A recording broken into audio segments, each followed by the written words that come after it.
Hello, everyone, and welcome to this PECS Network webinar. I'm the editor of PECS Network and your host today.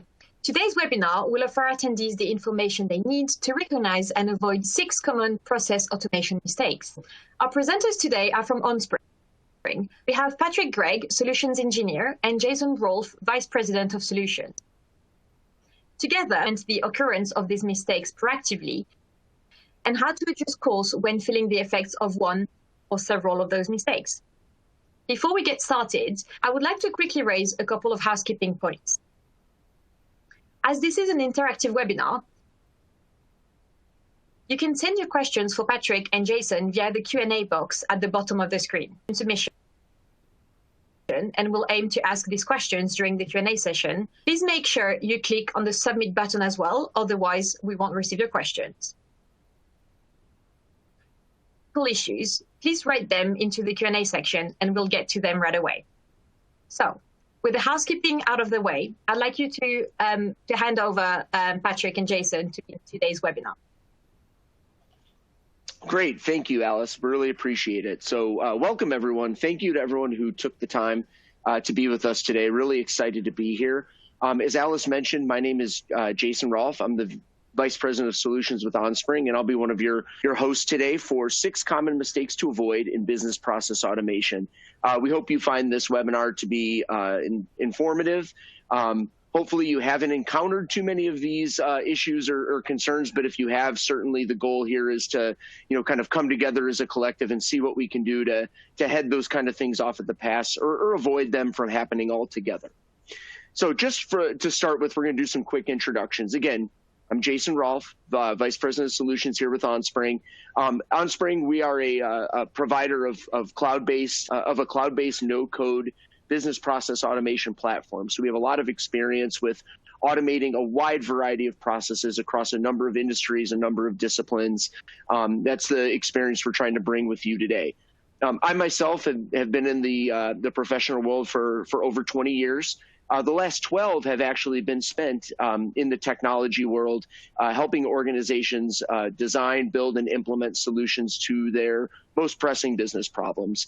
And really, my whole approach to this is to continually, evaluate what I'm doing, refine my approach, kind of change my mentality so I can learn from the mistakes and the issues that I've run into in the past. So really happy to be here with you today, and I'm also very happy to introduce and let him introduce himself, but introduce Patrick Gregg. So Pat, if you want to introduce yourself, that'd be great. Thanks, Jason, and thanks everyone for joining today. As you just mentioned, my name is Patrick Gregg, and I am on Jason's team at OnSpring. And a little bit about my background. I had actually started in the technology sector, coming fresh out of college, and over that nearly 10 years at this point, have always been working to, similarly to Jason, the designing, implementation of business processes, and in some way, shape, or form, connecting that to automation. And really looking forward to sharing some of our thoughts with you today. Great, thanks, Pat.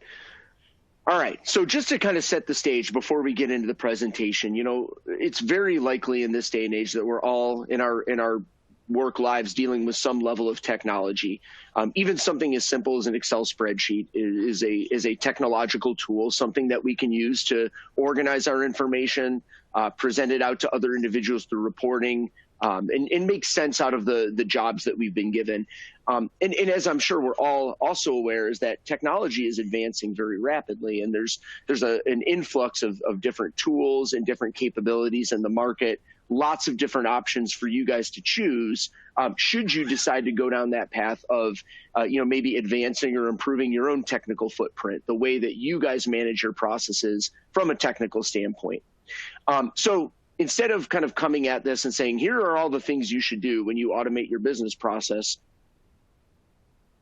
we took a different angle. And again, we want to talk about some of those common pitfalls, at least that Pat and I and our colleagues have seen in our work with you, right? Talk about what those issues are, give you some real world examples, and then explore some techniques for identifying and addressing those issues as they arise. And also look at some of the benefits that you stand to gain by placing that focus on that. So with that, let's just go ahead and get started. Okay, so let's first set the scene, right? You know, we're living in a perfect world at this point. So in the perfect world, if you're responsible for driving this automation effort in your organization, you've likely done all of your due diligence. You've picked the best possible tool that you can pick, the perfect tool that has every requirement and feature that you could ever hope for. Everybody in your organization was on board from day one. Everybody is very aware of why we're doing this and how they're involved. That's great. The implementation couldn't have gone better. Very smooth, very easy. You know, you've realized a lot of savings for the organization. You've got that adulation from your executive team, which of course naturally leads to a big bonus, which you spend to go on your dream beach vacation and maybe take a sabbatical away from work, right? That's the dream scenario. It all sounds great. Everything goes swimmingly. But as we know, we live in what would be a far cry from what we would consider a perfect world in that regard. There are common barriers that you're going to run into and that organizations are going to run into when they're undergoing or undertaking a process automation activity. And that's common, right? We're all human. We're all going to make mistakes. The interesting thing that we've seen is that some of these mistakes are repeated, not just by different customers, but even within the same customer, within the same organization. So a big part of our presentation today will be to call attention to, let's you know, kind of address that. And let's, you know, kind of see how we can maybe move ourselves, maybe not perfectly into this Xanadu state, but something that very closely resembles it. So this is what we're going to discuss today, and I'm going to go ahead and let you guys read this for yourselves. I'm guessing that one or more of these items may immediately grab your attention. You may say, "Yep, we ran into that problem," or "Oh, I'm dealing with that right now." I would all but guarantee that you have other items or other issues that you guys have run into in these types of efforts that we haven't called attention to. And I think that's the most important thing I can say before we get started into these different scenarios is that, you know, Pat and I, as much as we would love to think we do not have all the answers. You know, we really do have, though, a lot of experiences to share. We've got a collective of information from folks inside of our organization who also have this experience. So that's why we're here today. We want to share these experiences with you, let you know some of the struggles we've had. And if you're having the same struggles, maybe leave you with a few tips and techniques for how to address that. So we're really looking forward to this. You know, let's just go ahead and start exploring. And, you know, Pat, with that, I think I'm going to have you kind of talk us through, you know, our first challenge and our first issue. All right. Thanks, Jason. And real quickly, as we get started here, you know, just to kind of level the understanding of where everyone's bringing into their conception of automation, we did want to start with a poll. So I've got that poll pulled up here now. And, you know, what does automation mean to you? It can mean a lot of different things. And as we see here, are you looking to execute tactical, time-consuming tasks with automation? Are you looking for connecting systems and serving up real-time analytics? Are you looking at artificial intelligence that predicts the future, or automation to the point of robots taking jobs?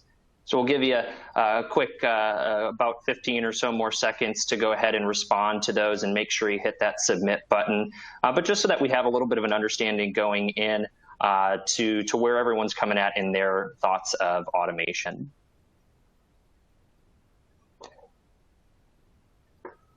And we'll go ahead now and pull up those poll results and get a quick snapshot of what everyone is coming to the table with here today. And I think very much like what Jason and I were expecting, you know, the focus of automation to assist in executing tactical and time-consuming tasks certainly is a big chunk of that response there.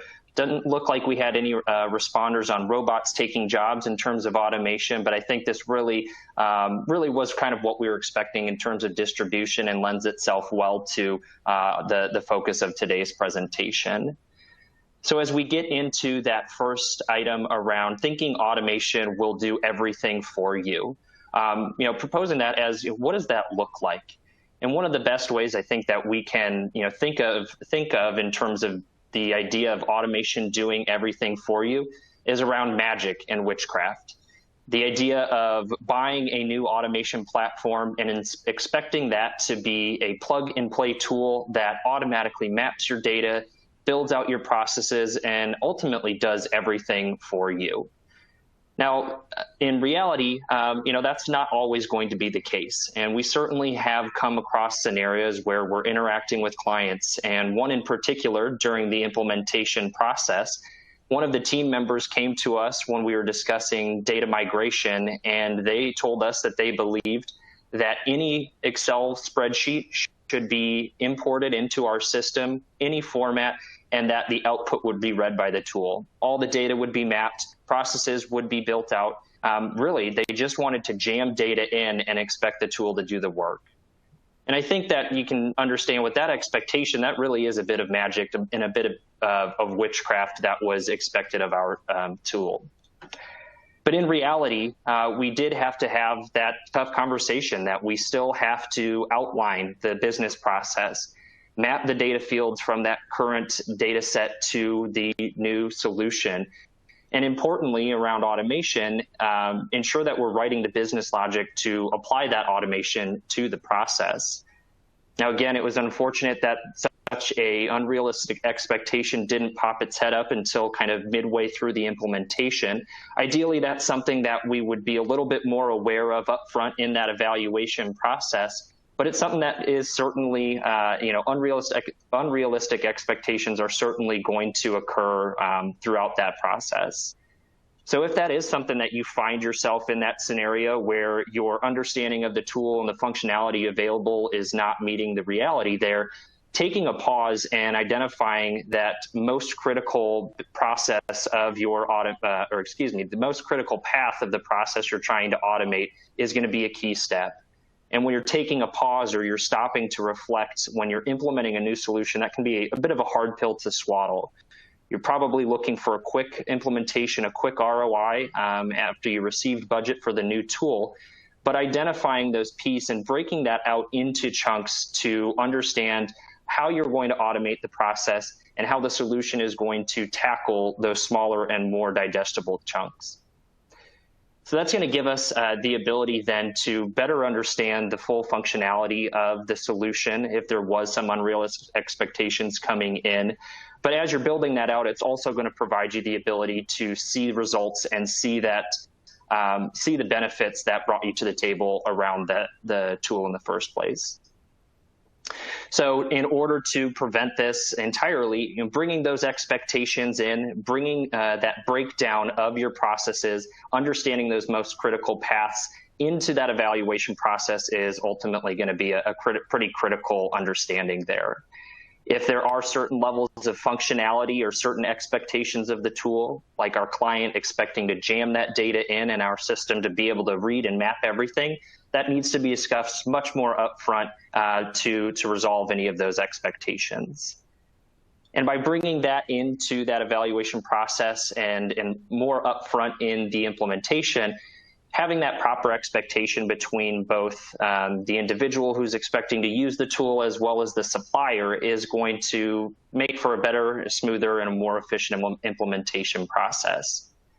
And as we do break down that process into more digestible chunks that get built out in smaller formats, we can also see those gains that are occurring on a more micro level that can be communicated to the end users as well as leadership around why that tool is serving a benefit, even if it is a smaller piece of that process.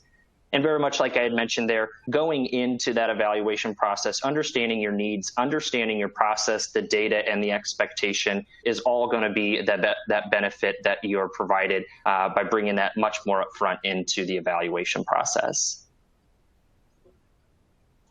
Awesome.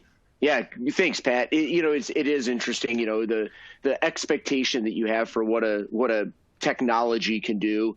It's definitely, if to kind of use an old but true idiom, a stitch in time saves nine. The earlier you can figure out what is the most important feature for you, the easier your evaluation of that tool becomes. So yeah, definitely something we've run into before. As is this, not prioritizing your vision. That's a little bit vague, but certainly we're going to get a little bit deeper into that. But before we do, again, we're just going to ask you guys to participate again in another poll question. So when you think about, the vision that drives your interest in automation, what would you say is kind of at the core of that? What vision does drive your interest? Is it to reduce human touch points in a process? Is it to achieve greater scale in the process? Maybe it's just to make the whole process easier. It's too cumbersome. It's too convoluted in its current form. Certainly a big driver in many organizations is to save money. So pick the response that maybe most applies to you, and we'll give you just a couple more seconds here, and then we'll just take a quick look at what you guys had to say here. Okay, counting in my head, 3, 2, 1. Okay, let's go ahead and take that wasn't really in my head, but you get the idea. Let's go ahead and take a look at the poll results. Okay, all right. Scale a process is the winner right now. So, thinking about, I get the sense that that's a lot of people who are stuck in sort of a cumbersome or manual way of doing things. And they're saying, look, if we're going to be able to get more throughput here, if we're going to be able to process more information or more transactions, we need a more efficient way to do it. And I would agree that that's a very common reason why people are looking to automate processes in the first place. Reducing human touch points, that certainly makes sense, especially when it comes to those mundane things. You want to automate those mundane things so that your folks can certainly, can think greater, something more in tune to their responsibilities. And saving money, again, never a bad pursuit in a cost-conscious organization. So, not prioritizing your vision. Clearly, you guys all are thinking about the vision that you have, but I think the term that typically comes up here is getting lost in the weeds or living in the weeds, right? When you have tactical people involved, tactical people want to solve problems in a tactical way. They want to be able to say, we're going to move from point A to point B to point C, and these are the individual bits and bytes that are super important in that regard. However, we have run into situations where sometimes being too tactical can sort of run contrary to what the overarching vision was. And I was working on engagement just recently where, in our engagements, we very much design it so we're dealing with a very specific set of individuals within any organization. So I'm dealing with the tactical process owners who are feeding me the requirements.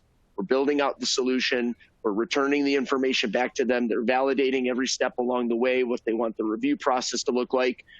We're basically all done with the build, and then they're like, okay, now we want to show our executive team the final result. We've been keeping them apprised the whole time. Well, clearly that was not the case, because when we showed the executive team, their reaction was, well, this is a little bit too cumbersome, and it kind of misses the mark on the one thing that we really wanted to get accomplished. That's not a great thing to hear, because if you realize the vision is what's ultimately driving the effort, what was lacking on the part of our constituents there was the ability to clearly tie back those tactical items directly back to the vision.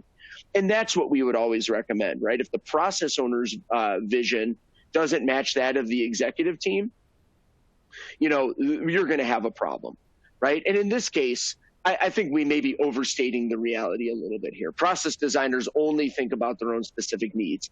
That could be the tendency, and it's not to say that you shouldn't think about your needs as a process owner, but if it comes at the expense of not tying back to that executive vision and being able to produce results that they expect, that's when you're going to find yourself in a little bit of a hole.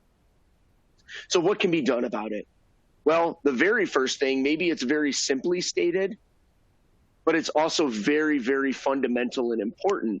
Clearly define the vision. We have been in situations where it's not just that there's a disconnect between the two parties or they're not tying things back to the vision. There's no vision to start with. There's no clear set of objectives to say, this is what we ultimately want to accomplish. And my hope for all of you would be that's the first thing you do before you ever issue out an RFP or an RFI, or you even take a look at any software product or any automation tool.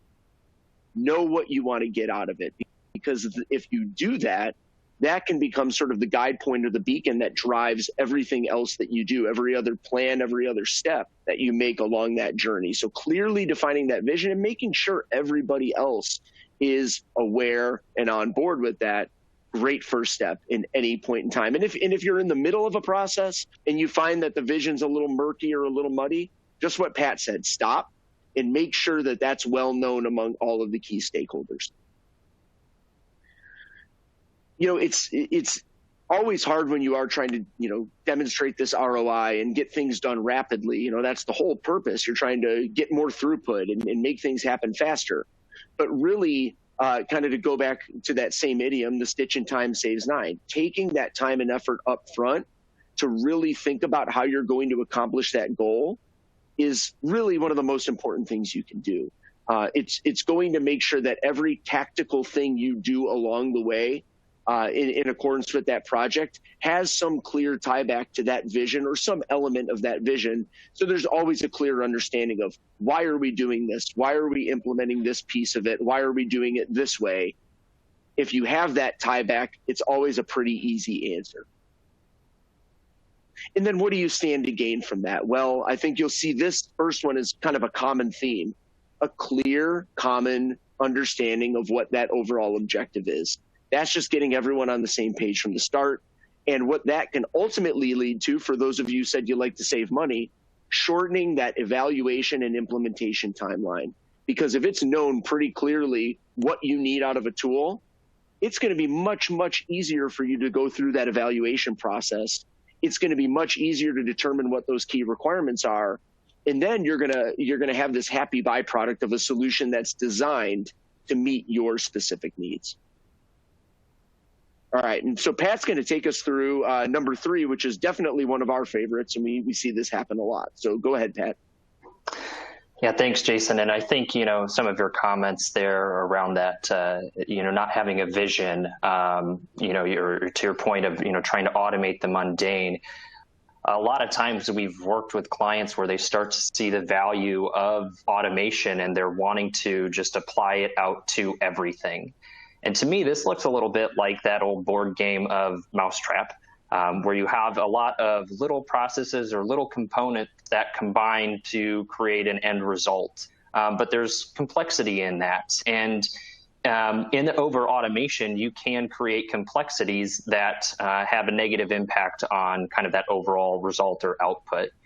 And this is a perfect example of time and time again. I was working with clients where as they saw the benefit of automation, they came to the table and ultimately wanted to automate everything, every scenario that fell into this specific process.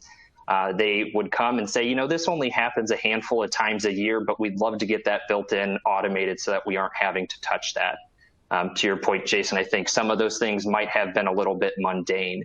But it leads to a couple different conversations, whether the tool is not best fit to handle some of those extreme outliers that are only occurring a handful times a year, or the other scenario where sure the solution can support it, the functionality is there, but there's complexity in creating that automation, and with that complexity, the maintenance that is needed to upkeep those business process rules in there can be a difficult item to manage moving forward. And so as we think about the reality of that, having those processes defined and understanding where automation is going to help, but also understanding where it can potentially introduce those complexities. And it's a difficult conversation to have, especially if the solution can do it, but to communicate the understanding that that ongoing maintenance could have a negative impact on other teams or the system administrator to upkeep that information. And so there's a couple items here, when you're asking yourself, you're starting to get into those weeds of building in that automation, is identifying how much time and effort is that going to save. And I like to think about the client that I was working with, that previous example around happening about 5 times a year, about an hour's worth of work for those. They were looking to save themselves about 5 hours worth of work from an end user standpoint. But it was going to take at least double that amount of time to do that initial configuration. And sure enough, there was an ongoing maintenance issue required from that. So that second question of whether or not it is going to create that ongoing maintenance issue. And sure enough, that 5 hours was definitely going to be added to that system administrator's plate because of the complexity of those scenarios.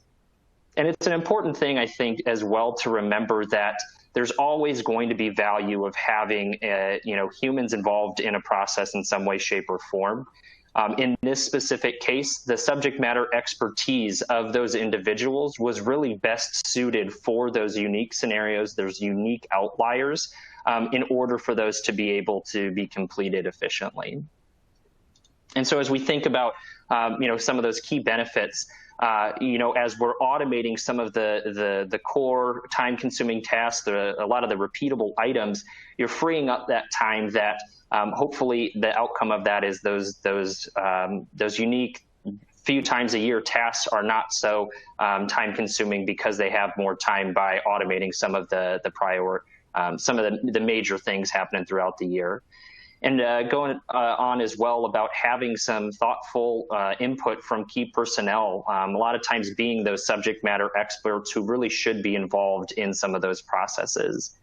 But it's important always to remember how that configuration lends itself to those system administrators, identifying how the complexity of an automation process could have some upstream effect anytime there is a change upstream, and being able to ensure that that's being built with the end user as well as that maintenance in mind. Yeah, absolutely, Pat. I would say, when you work with a technology that provides you with a lot of capability and a lot of flexibility, it's a good thing, but there are two sides to that coin. It can be a blessing and a curse when you're giving someone free rein to be able to automate lots of different pieces of the process.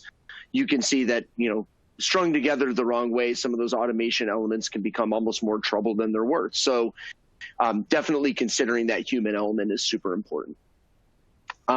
So now we're going to talk a little bit about maintaining silos, and I'm guessing everyone has heard someone use the term silo in some regard, and I can envision it. I can see the different silos kind of stacked up, and no communication method between the silos. You got to go all the way down to the bottom and all the way up to the top to talk to somebody. But really, to be truthful, there's actually a slightly more troublesome way of looking at this, and not just silos, which is sort of innocuous, but fiefdoms.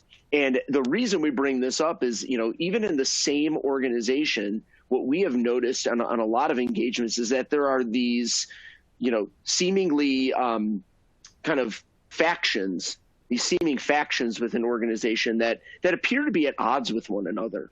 And, whether it's a battle for budget or it's a political struggle or whatever it is, these fiefdoms make this concept of silos even more troublesome. Because not only do you have people sort of with their head in the sand and just dealing with the thing that matters to them, in some cases there's actually, I guess for lack of a better term, some level of malicious intent there. Now, I'm not suggesting that this is like this in every organization, but I would also suspect that even on a minor scale, you see some element of this in your organization. Whether it's, an engagement that we worked in where you had 3 different groups within an enterprise risk management function, but they all wanted to maintain their own registers. They all wanted to have slightly different evaluation methodologies for their risks that lived in their world. And there were various reasons why they gave for this. But what they found was being able to then take all of these results and, kind of take them all together and present them to the executive in a very cohesive way. They were creating extra work for themselves. They were creating extra effort that was required for them to actually translate those results and kind of bring them all together, which, again, was very troublesome for them. So the concern or the reality here is that, there are going to be overlapping processes. There are going to be times where resources and data and information all need to be shared. Certainly, there are going to be times where they need to be kept separate, but what you also want to be concerned about are potential gaps, right? If we don't understand what everybody's responsibility is, gaps in the process can certainly be troubling. And then again, results being lost in translation. How much effort am I going through to be able to produce a meaningful result when I'm keeping everything, very separate and very segmented within my process? So as you're going through this or as you're embarking on these efforts, I think the most important thing is to continually and constantly evaluate who your key stakeholders are and whether their needs have been properly considered. And I would also stress that this doesn't just relate to the process you happen to be designing or implementing.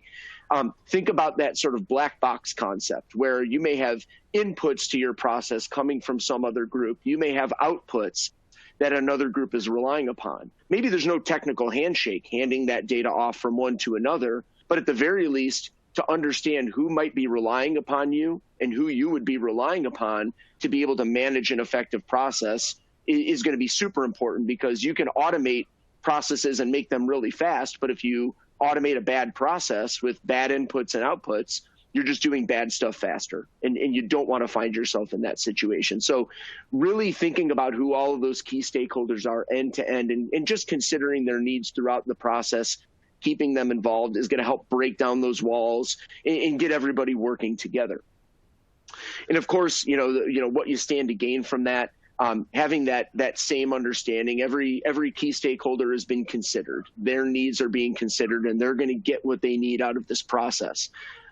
In that risk management example, when you can finally bring everyone together and agree on some common set of terminology and rating criteria and so forth, well, they started to realize that there was a real benefit to that, because now they have a uniform data set that allowed them to make more informed and just better business decisions, because they all were speaking the same language.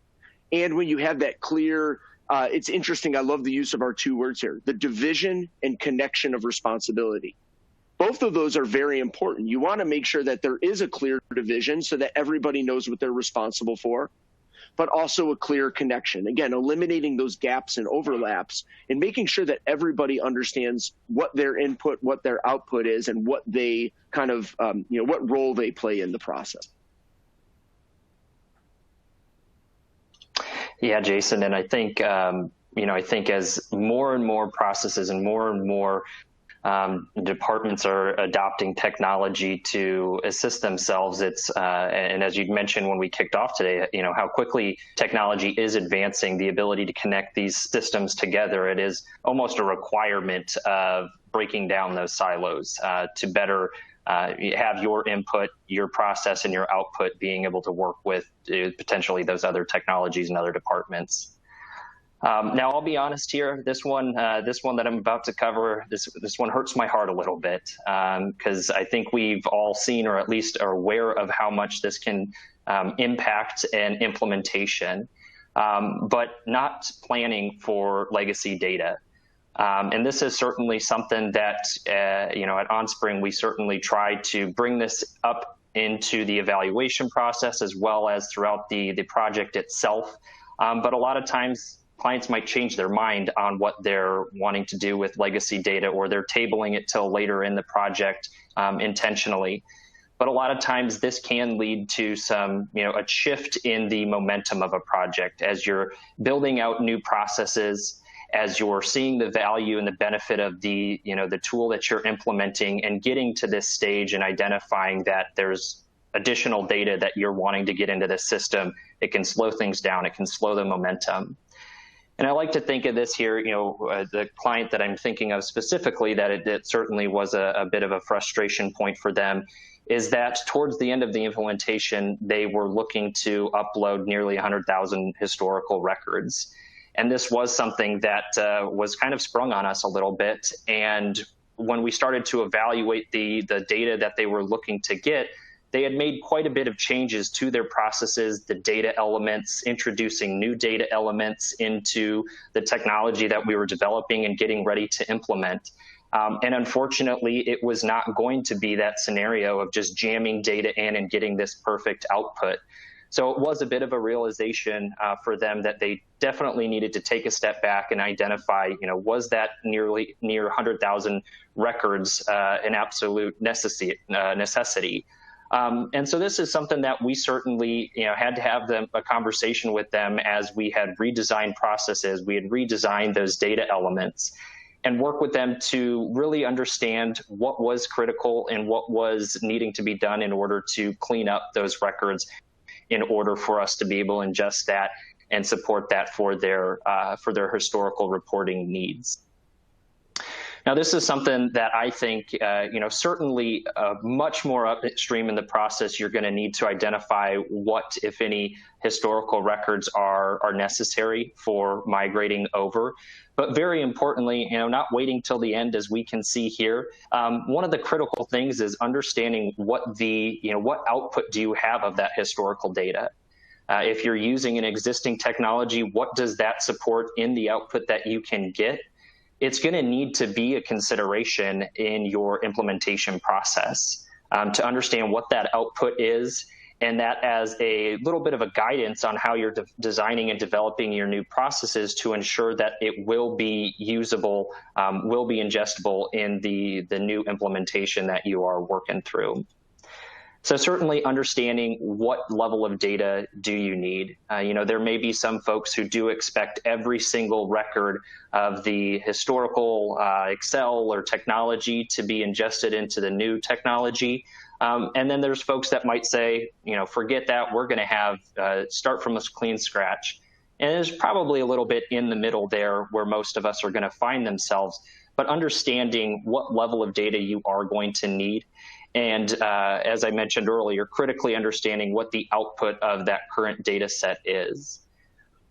And then as you are thinking about and changing your processes, developing new data elements, really diving in and considering those new data elements that are being developed that can have a big impact on the state of that record or the status of a given record, and understanding how that's going to map to the current output you have of your existing historical data. As you're doing that, bringing that up into the evaluation stage, like we've talked about a few times, you're going to be able to ensure and define that you do have a complete and accurate data set as you are using that as a little bit of a guidance on your new process, your new data elements, understanding what you do have at play there.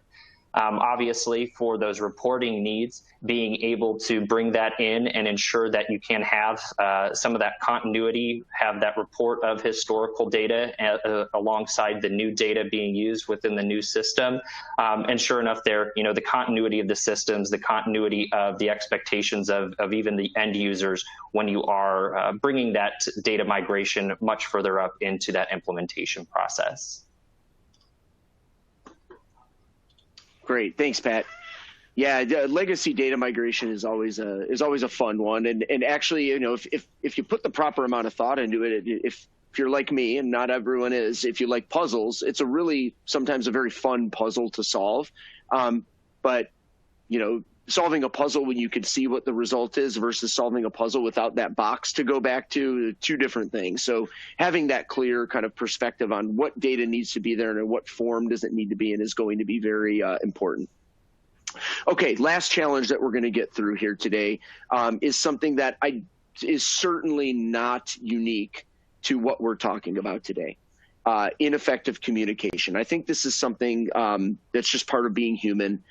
It's something we can all relate to. When you think about how many different forms communication can take, everything from what I'm saying to you to my nonverbal cues to an email to a text, and how tone can be, inserted somewhere where maybe it shouldn't.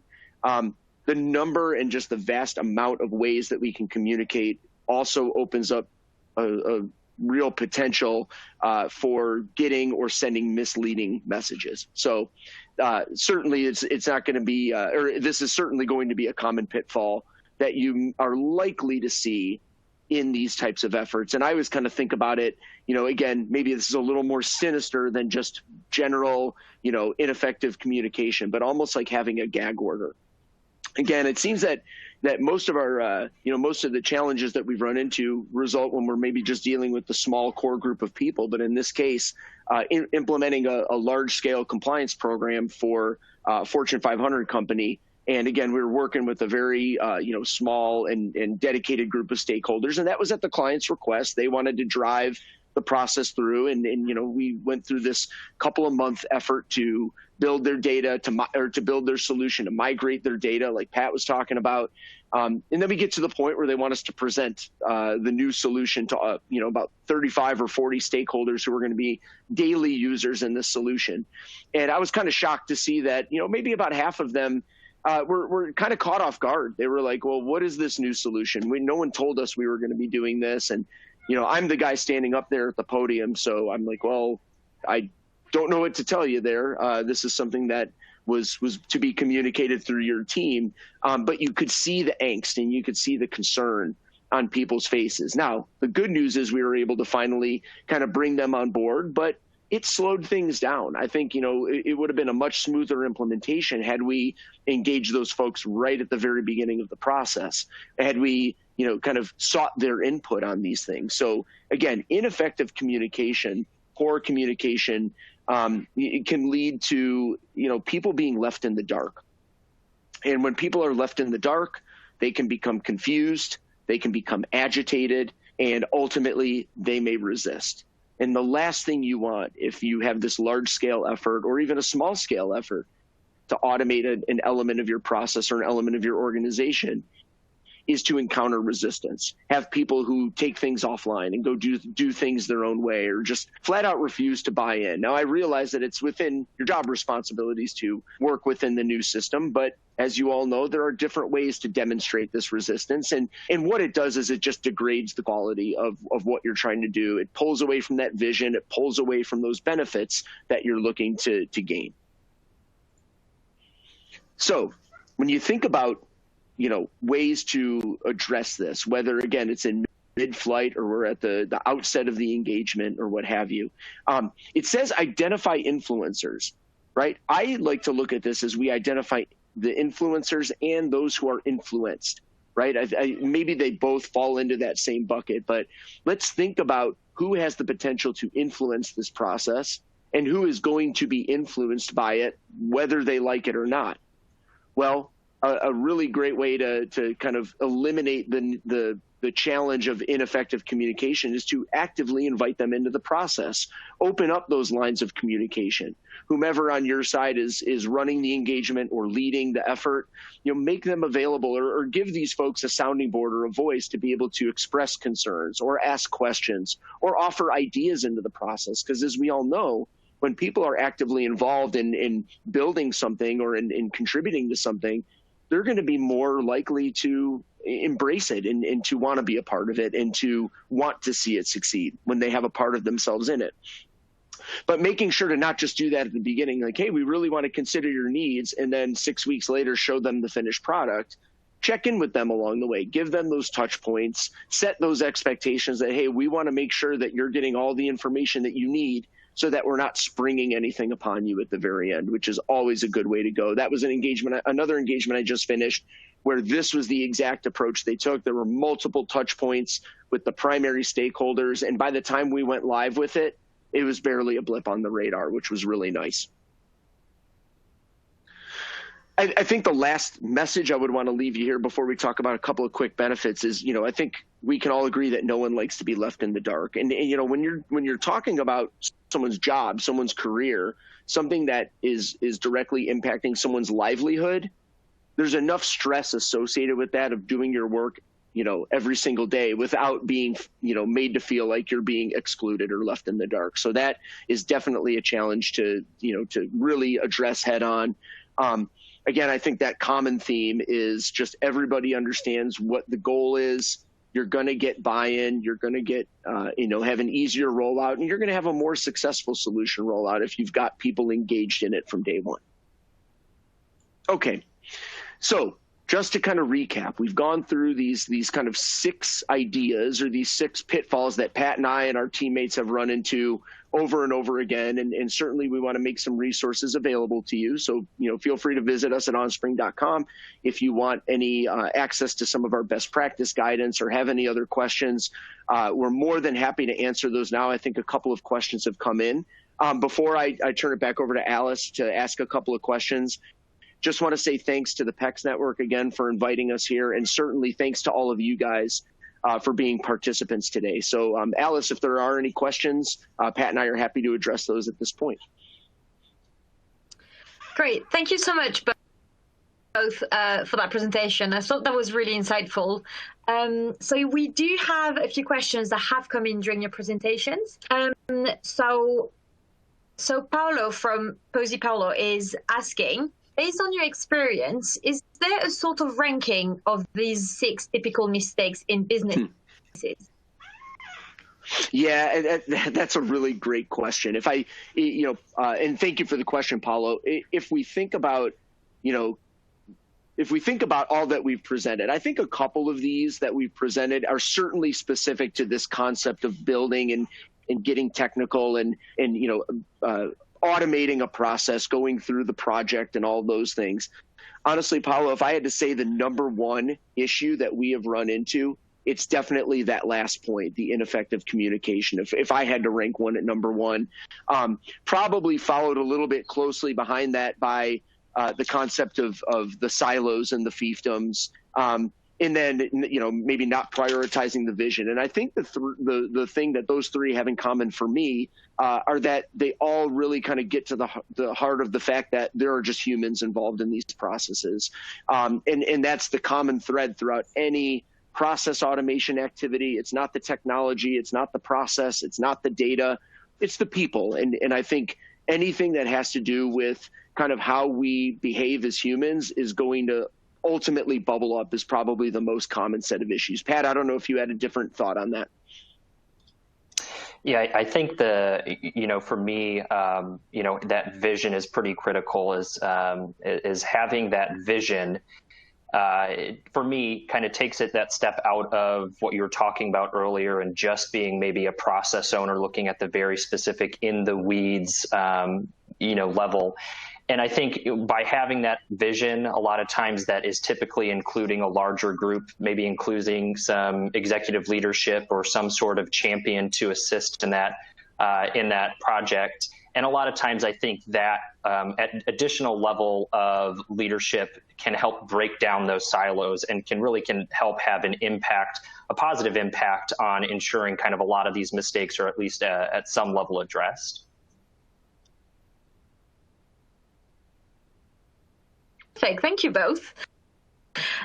So we have another question coming from Lorraine from WSSC.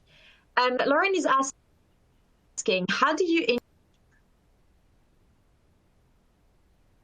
Yeah, sorry, Alice. I think the end of it cut off, but I can see Lorraine's question here. Thank you, Lorraine, for the question. So how do we engage the silos? It's a great question, right? Because some of this may be, some of the fact that the silos themselves or even the fiefdoms exist could be cultural. It could be ingrained into an organization, which definitely makes it a bit more challenging. I think the most important thing to always keep in mind is, just having that effort to outreach, right? And just having the willingness and the effort to engage them, I think, is the very first step. But how do you engage them? One of the things, that first popped into my mind is, identifying who maybe those influencers are, who are the respected folks in that department or in the, within the organization, who kind of garner some sort of, respect from their team members. Those are typically the types of people you want to gravitate to because other people are gravitating to them. A lot of this will also kind of be dictated sort of by that tone at the top. So, kind of back to Pat's point about having that vision and let's call it the executive buy-in. When you have that vision and that executive buy-in in your back pocket, and then you start going to engage folks within the silos, that can be part of the messaging, not as a hammer per se to come in and say, the executive said you have to do this, but more of, hey, this is kind of the strategic direction we're heading. We'd love for you to be a part of it. And then, really the two other points that I kind of jotted down were, number one, making sure you are actively asking them for their opinion. Hey, I want you as a part of this process because I think you have something valuable to offer. And then also demonstrating kind of what they stand to gain. But, I realize that all of that is much easier said than done. But, to me, out of all of those things, the most important thing to have that sort of common vision, maybe at the management or the executive level, because let's face it, in our work day and in our careers, that's a pretty powerful conversation starter. Yeah, Jason, I think I'll second that. Perfect. And kind Thank of you, Jason. Oh, yeah, I was just gonna mention that, very similarly to kind of my last comments, it's always been my experience that having some level of executive buy-in is the best way to involve other teams and to break down those silos. So, very similar to your thoughts there, Jason. Yep. Thanks, Pat. Alice, did we have any more questions that you wanted to throw at us? Yes, before I do, so Paolo just answered, he said that he humbly agrees, and it's all about the positive overlapping of human and professional further development of individuals and teams. So thank you for that, Paolo, for thank you, Paolo, discussing with our current speakers. Yeah. So so Nicola from Metrolab Research, and it's probably going to be the last question that we answer today. So she's asking, how can you engage a complete blocker? By that, she means a group of people who really fear their expert status being replaced by automation. Is the best way to convince them that if the process gets automated, they have more time to focus on the really hard stuff that needs an expert? Or is there a better way to convince them? Oh, Nicola, that is a fantastic question. It really is. And that is definitely a situation that I've encountered. And honestly, it gets right back to that human element. And the unfortunate thing that we all experience is fear, right? I'm afraid that if we automate this process, I am now going to be out of a job. That's a very crude way to say it, but I think, Nicola, you've hit on it 100%. The best way having that executive buy-in is a great way to start, but then it's going to feel like more of that hammer, like you're forcing them to do it, which equal and opposite reaction, you encounter more resistance and more, more roadblocks to trying to get what you want. So I think Nicola has already kind of really started to answer the question.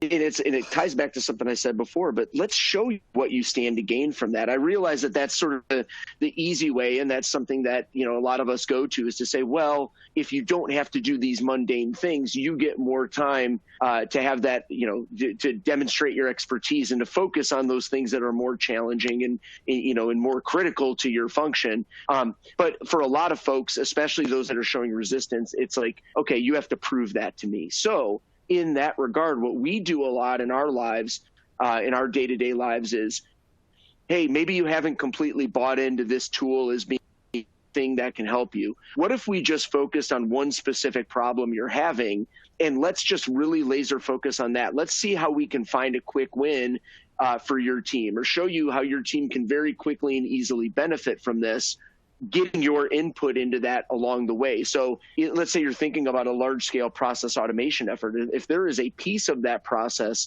that relates to that fiefdom that happens to be more resistant, maybe we just take the time to focus on that piece of it first and say, look, we don't have to do this in a linear way. We don't have to do this in any particular way. Let's first demonstrate a quick win for you guys. I think that's a great way to kind of warm people up and also kind of reduce that fear a little bit, because again, that fear can be really powerful. I've been there. I've dealt with people who are experiencing that fear, and that's probably the most important thing you can do. But I think, Nicola, you already offered a really great solution to that.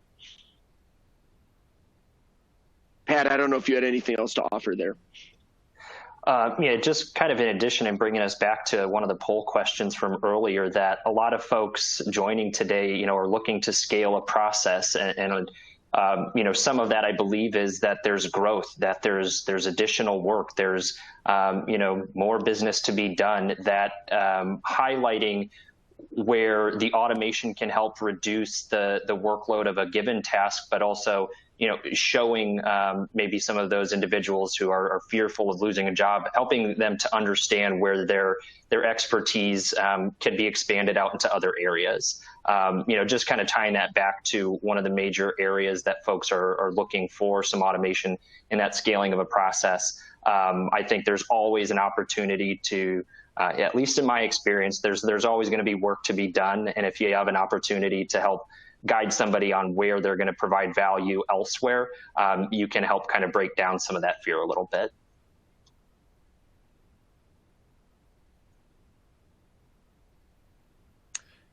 Nicola just said, thank you. I will try breaking it down into laser-focused benefits in the future.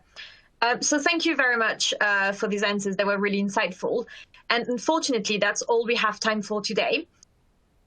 So if you've been addressed, don't worry, we have your details, so you will be contacted by the team. Otherwise, you do have the LinkedIn info from both of our speakers today on your platform right now, so you can also reach out to them that way. So thank you very much, Patrick and Jake. So a quick note now for our attendees. If you would like to rewatch this presentation or share it with your colleagues, you will receive a link to watch it on demand shortly. So thank you for being with us today.